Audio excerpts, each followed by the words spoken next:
be mine.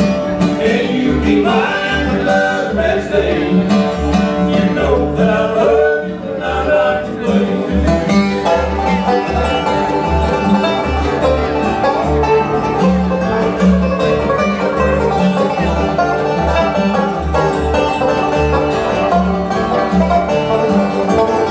The pain in my heart and blues on my mind.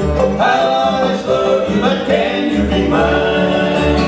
Can you be mine for love's best day? You know that I love you and I love to know.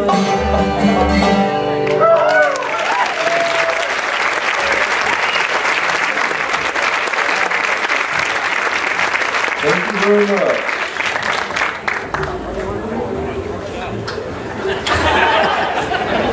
You're very kind to be here. We really appreciate that.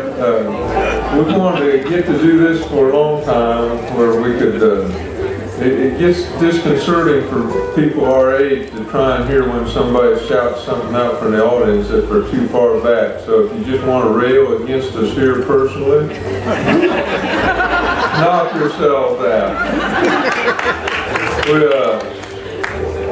They asked us to do this workshop because I think we've changed something about the microphone business, and it happened about, I'll just take a minute in case there's anybody who's really interested in this, since people kept asking about it, but you know, I don't know what the likelihood would be.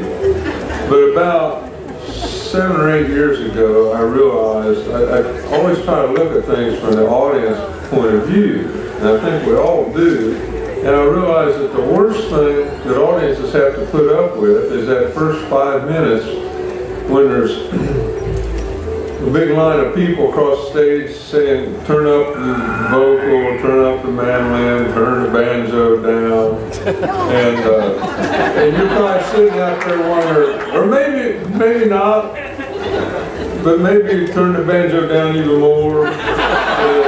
And then it gets to be like surgery, right? And the thing of it is that I noticed that the audience never gets to hear what we're hearing, because what the bands are talking about, most of you know this, is the monitors. And so we thought, well, what would be the easiest way to get over with that? And so we just quit using monitors.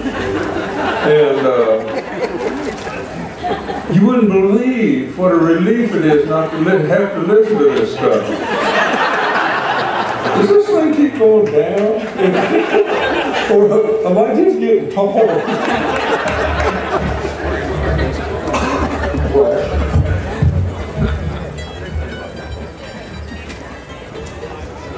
Even with this arrangement, you'll notice there's occasional fade.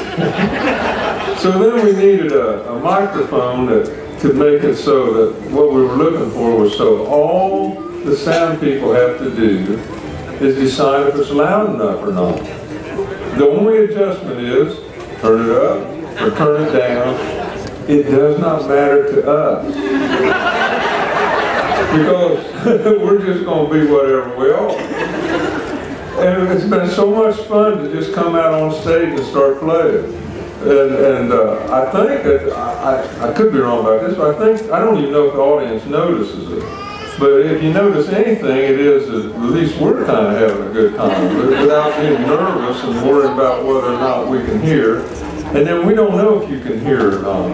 But tough to me. You know where the soundboard is. So the next problem that's created, you know, was that we had to kind of gather around in a circle, and we realized that nobody would be able to see us. And you can't imagine the relief that created. Because I don't think anybody pays to come to a show and think, boy, I sure hope 4 old men will stand out across the stage so we can get a good look at them. See whether or not they're getting their hair right. Not to say that these boys don't have good hair. You might notice. They put some effort into their hair. Enough so that a couple of years ago at this very festival, I bought a hairbrush and they made fun of me. But I didn't have the skills necessary to get mine right. So we gather around, and you can't see us, and we can't see you sometimes. All we can see is this microphone that we have to worry about, and that's the end of that story.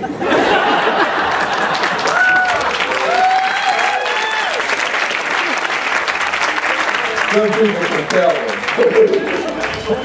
But the whole point was, if anybody has questions or comments, we can do that. If you have requests, we can do that. If you don't want anything done, we could give you another 50 minutes of silence.